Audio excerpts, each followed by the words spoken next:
In this video, I'll show you exactly how to make your first crypto trade, how to navigate a trading screen, how to buy and sell and get money in and out of exchanges, timestamps for everything down below. If you are new to crypto, you'll need to choose a reputable centralized exchange to trade on. This is where you send your money, you can trade it for crypto, and then if you want, sell it back to fiat currency and move it back into your bank account. Don't muck around with this, just go for one of the top exchanges, Binance, OKX, Bybit, Crypto.com, Coinbase. 99% of users are going to do great here. Depending on which country you're in, you may have a better experience with one versus the other. And they do have different trading fees as well. So just check all of that out. I've got videos on all of that and I'll link them all down in the description so you can see comparisons of feature sets and trading fees. Trading fees is the main thing. So make sure you know what you're paying because some are different than others. But when you look at these exchanges, they're all the same thing. They let you buy and sell crypto and the trading screens are pretty much exactly the same. This is Bybit. This is Binance right here. And this is Crypto.com. Exactly the same thing. They let you buy and sell crypto. So it doesn't matter which one you use, just make sure the fees are good and you have good fiat currency on-ramps in your region. Now, I've got tutorials for all of these and I'll link those down below in the description as well. If you want some deposit and trading bonuses on the exchanges I use, they will be linked below in the description. In order to go ahead and buy crypto, we first need to transfer some fiat currency into the exchange so that we have some value to swap into the crypto that we want to buy. So all of these exchanges are exactly the same. Once you've signed up for an account, go to your wallet and it's going to show you a list of all of the assets that you can hold on the exchange. So for me, right here, you can see USD. And if I also search for Euro, you can see that right here. So I've got these two options for fiat currencies that I can deposit and withdraw from the platform. So if we search for USD, I'm going to press deposit and it's going to ask me what I want to do, bank transfer, and it's going to give me these options, Euro via SEPA, USD via Swift. So as long as I've got this option from my bank or a fintech app like Wise or Revolut or anything else, you can transfer some value into the exchange and then go ahead and trade. Now, if you want to do this, you'll have to do KYC on the exchange. That means know your customer, ID card, passport, and probably a proof of address as well. They have to do this. And so that's why I recommend just using the top exchanges. You know, you're not going to worry about anything while sending money in and out of these places. Once we've got some value on our exchange, we can go ahead and trade that for any of the cryptos that are supported. So we can come to the trade screen, trade, and then spot trading. Like I said, all of these exchanges are exactly the same. Come to the spot trading screen and then choose the assets you want to trade. They would all look like this with a chart right here, an order book, which is buyers and sellers, the price that they want to trade at and the amount that they want to trade. And then we can input our orders right here with the buy and sell buttons, and we can choose the exact amounts.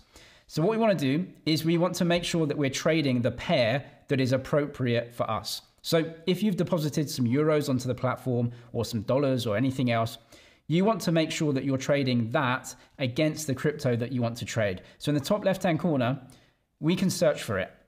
So let's say I want to trade some BTC. What I can do is search for all of the trading pairs. So what does Bitcoin trade against? Right here, it tells me in the spot market, that's what we want to trade. It trades against USDT, USDC, USDE, Euros, and this is a different one. We won't worry about that. So basically, I can trade Bitcoin against these US dollar stable coins or the Euro. Now, if you go over to Crypto.com, that'll be USD, USDT, PYUSD, lots of the stable coins, right? And it's going to change depending on your region. So if you've deposited a fiat currency, you want to make sure you go ahead and choose the fiat currency that you're using and the crypto that you want to buy, for example, Bitcoin. So if I press this, you'll see that the price changes a little bit. That's because I'm actually looking at a completely different trading pair, which is Euro against Bitcoin. What this means, Bitcoin right here on the left-hand side and Euros, we are essentially saying how many Euros does it take to buy 1 unit of Bitcoin? And the price is 89,500 euros. Of course, we can buy any fraction of a Bitcoin. So we can spend 10 euros, $50, doesn't matter. We can trade any fraction, but it's just the quote that we're getting. So we know that for 1 BTC, for 1 unit, we have to spend this many euros. And if I switch this to something like USDT, which is a US dollar stable coin, so it tracks the US dollar 1 for 1. So it's basically like trading with dollars. I can go to BTC right here. And I'm trading BTC against US dollars or US dollar tether.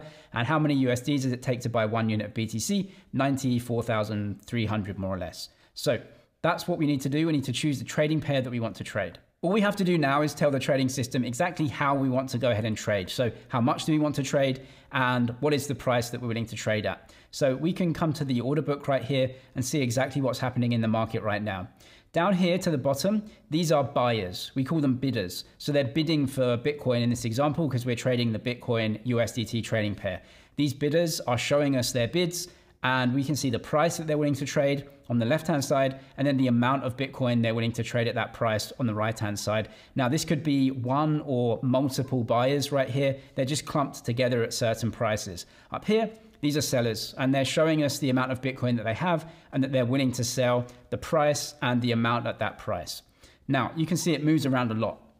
So what we can do is we can just make sure that we're buying or selling, and then the price that we're willing to trade at, we can enter that as well. So what we can do, you can see I've got $50 in here, or 50 USDC. We want to swap that for some BTC. So what I want to do is go ahead and buy. So I'm a buyer because we're trading the Bitcoin pair. I want to buy Bitcoin. Bitcoin's on the left-hand side, right? You can see that right here. So we want to buy that BTC. Most trading platforms will actually just give you this anyway. So you can just be ultra sure you're buying, right?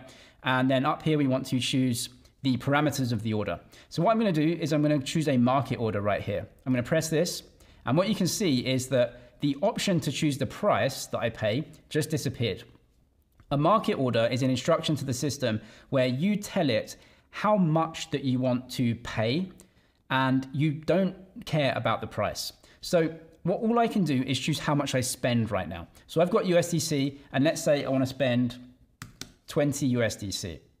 What I'm going to do when I press buy BTC is it's going to go out into the market. This is the real market right here of buyers and sellers. And as soon as I press, it's going to take my 20 USDC and it's going to go and buy it at the best possible price, which right now is this one right here, right? So the lowest offer, that's the cheapest Bitcoin I can buy, and I'm going to buy that. But you can see the price moves around, and I don't know the exact price that I'm paying because it's a market order and I'm not choosing that.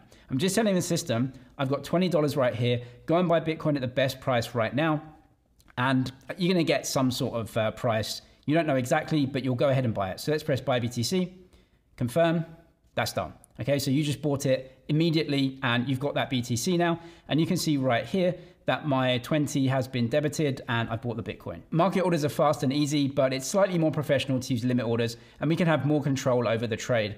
Choose limit right here. And what we do now is choose the price that we're willing to trade at. So what I'm going to do is put my order price in here with a limit of 93,000. What I'm telling the system now is that I'm a buyer, enter my order right now. I'm willing to pay 93,000 per 1 unit of BTC, or if you get a better price than that, that's great too. My limit though is 93,000 and I can't pay above that. So we're going to go ahead and buy this amount of Bitcoin right here, $30 worth, and it's going to work out $30 of value times 93,000 per 1 unit. You can actually buy this fraction of a BTC. Buy BTC, confirm, and I haven't bought the Bitcoin. The reason being, the market right here is trading at 94,500 per 1 unit. My limit is 93,000, so I'm too cheap.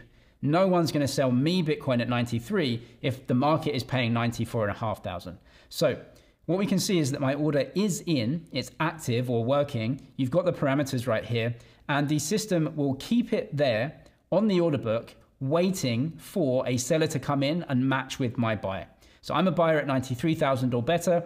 If a seller comes in and matches, I'll go ahead and trade. However, for right now, I can't trade because I'm not near the market, but I am working the order. If you want to go ahead and see the details here, you can edit them. You can edit the price and the quantity, or just on the right-hand side, you can cancel this order.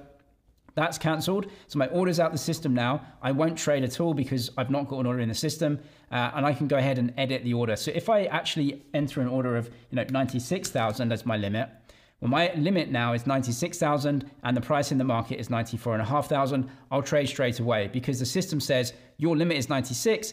I can get it at 94. I'm going to trade immediately. You're basically trading a market order at that point. That is how you buy crypto, either with a market or a limit order. If you want to sell your crypto, it's the exact same thing. You just go over to the sell side. So I'm going to sell, and now I've got Bitcoin in my account that I want to sell. So I'm going to choose my order price now in USDC. So 100,000 USDC per Bitcoin. I want to sell 100,000. Quantity, choose the quantity that you want to sell and go ahead and enter that order.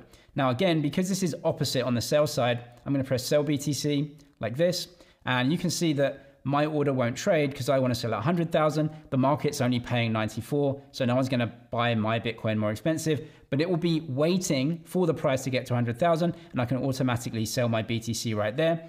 And that will swap from BTC into the other side of the trading pair. On this occasion, it is USDC, but if you want to sell it back into a fiat currency, just make sure that you're trading the fiat currency pair that will sell back into the fiat, then you can withdraw it from the platform. If you want to go down the trading and investing rabbit hole, I highly recommend my 4-hour trading course, free on YouTube. I'll link it down in the description, and the deposit and trading bonuses to the exchanges I use will be down there as well. I'm James, it's MoneyZG. Cheers for watching, and I'll see you in the next one.